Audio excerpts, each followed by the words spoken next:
Lời hay ý đẹp mến chào quý khán thính giả. Video hôm nay đặc biệt dành cho những ai chưa kết hôn hoặc chuẩn bị kết hôn thì hãy lắng nghe. Hãy tìm hiểu cổ nhân chỉ cách chọn bạn đời như thế nào để học hỏi và áp dụng trong việc chọn một nửa phù hợp cho mình nhé. Đừng để vấp ngã mới biết rút kinh nghiệm, người xưa cũng đã từng sai và sửa. Sau đó họ dùng kinh nghiệm này đúc kết thành những câu nói ngắn gọn nhưng sâu sắc để gian dạy chúng ta. Khi nghĩ tới việc lập gia đình, việc kết hôn và chung sống không đơn giản như chuyện yêu đương qua đường. Nó ảnh hưởng tới cả hai bên gia đình cũng như cả thế hệ sau. Vì thế, người xưa đã căn dặn người đàn ông lưu ý tránh 5 mẫu phụ nữ sau. 1. Phụ nữ không hiếu thảo. Hiếu thảo luôn là nhân tố hàng đầu cần phải xem xét cả ở người nam và người nữ. Việc một người không có lòng hiếu thảo đồng nghĩa là người vô ơn bội nghĩa. Ngay cả đấng sinh thành, mang nặng đẻ đau, nuôi dưỡng họ lớn khôn mà họ không đối đãi ra gì thì đừng mong một người là như bạn cũng được đối xử tốt đẹp. Người không hiếu thảo tức là không có phẩm hạnh cơ bản. Kết hôn với người này chỉ mang thêm những khó khăn, phiền muộn cho cuộc đời của bạn mà thôi. 2. Phụ nữ tiêu xài hoang phí. Thông thường, trong gia đình thì phụ nữ là tay hòm chìa khóa. Đàn ông vất vả kiếm tiền đưa về cho vợ nhưng cô ấy lại không biết tiết kiệm, đảm bảo cho cuộc sống được an toàn, ổn định thì gia đình đó khó có được hạnh phúc. Việc chi tiêu đảm bảo cuộc sống gia đình là cần thiết, thế nhưng nếu không biết cân đo đong đếm, biết để dành tiền cho khi khó khăn, bất ổn có thể xảy ra bất cứ lúc nào thì chỉ khiến người trong nhà cảm thấy bất an mà thôi. Dù sao, trong một gia đình, người phụ nữ giữ tiền sẽ tốt hơn vì thông thường đàn ông dễ bị tiền làm hư, có xu hướng bị cám dỗ ở bên ngoài. Vì thế, người vợ, người mẹ trong nhà nên học cách sử dụng tiền khôn ngoan để chồng tin tưởng giao tiền cho mình. 3. Phụ nữ không hiểu lý lẽ. Người xưa hiểu rằng một người phụ nữ không hiểu lý lẽ sẽ khiến hôn nhân dễ lục đục vì tính cách ngang bướng, cố chấp của mình. Lâu dần, vợ chồng không tìm được tiếng nói chung và ngày càng trở nên xa cách. Hơn nữa, đừng vì là vợ chồng rồi mà xuề xòa, đi ra ngoài thì xinh đẹp như công, ở nhà thì luộm thuộm như tổ quạ. Người đàn ông luôn bị thu hút bởi cái đẹp, nếu tự biến mình trở thành xấu xí trong mắt người ta thì đừng trách họ đứng núi này trông núi nọ. Hãy nhớ rằng, vợ chồng tương kính như tân, luôn đối xử với nhau nho nhã như thời mới quen, tuy ở nhà không lộng lẫy thì cũng phải gọn gàng, sạch sẽ, thơm tho. 4. Phụ nữ không biết chừng mực. Trong khi đàn ông thích đi chinh phục nhiều cô gái thì phụ nữ lại thích cảm giác được nhiều người ngưỡng mộ, theo đuổi.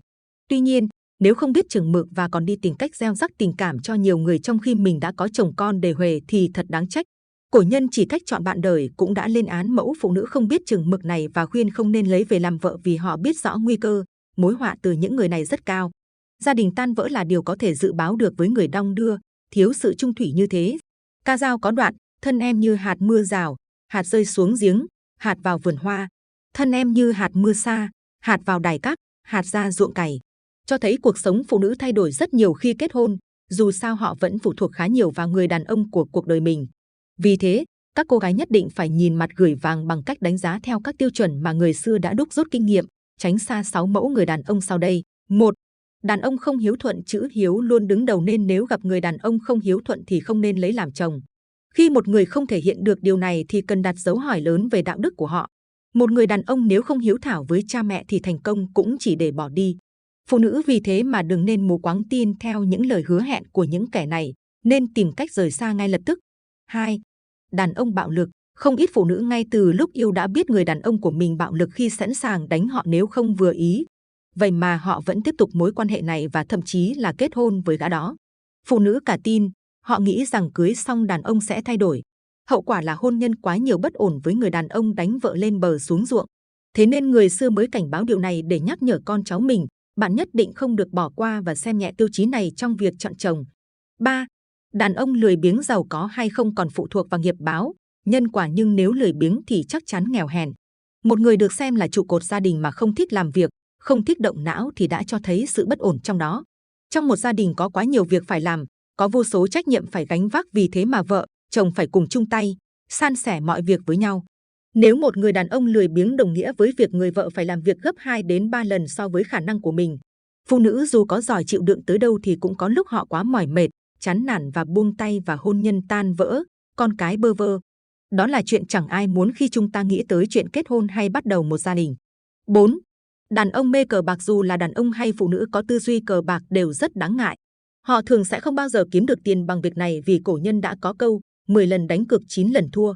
Vậy mà mỗi lần thua họ lại càng muốn gỡ gạc, càng chơi càng thua, càng như bị cuốn theo đó mà quên hết gia đình, vợ con. Cưới đàn ông mê cờ bạc thì thà không có chồng còn tốt hơn, vì nguy cơ đẩy cả gia đình rơi vào cảnh bần hàn rất cao. Không chỉ họ bán hết tài sản trong nhà mà thậm chí còn vay mượn khắp nơi. Khi say bạc, họ sẵn sàng bán danh dự, chữ tín của mình. 5. Đàn ông hẹp hòi. Đàn ông hẹp hòi khó làm được việc lớn. Họ sống ích kỷ, mọi thứ chỉ tập trung cho lợi ích của bản thân mà không quan tâm tới bất cứ ai khác. Họ xấu tính lại thường nghĩ ai cũng như mình, rất khó hợp tác làm ăn, kinh doanh, thậm chí làm bạn cũng rất khó.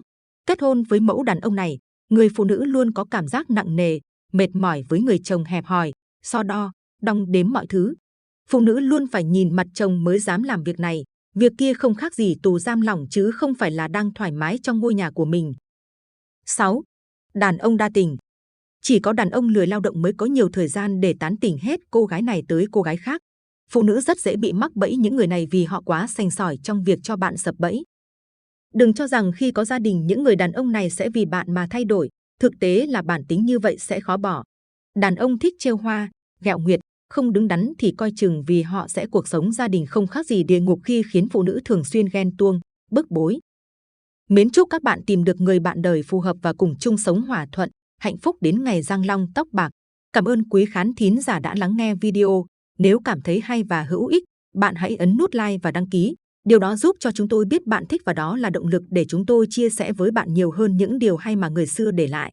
Nếu bạn muốn biết thêm bất kỳ lời dạy nào của các bậc cổ nhân, hãy để lại bình luận bên dưới, chúng tôi sẽ hết lòng chia sẻ với bạn. Xin chào và hẹn gặp lại trong video sau.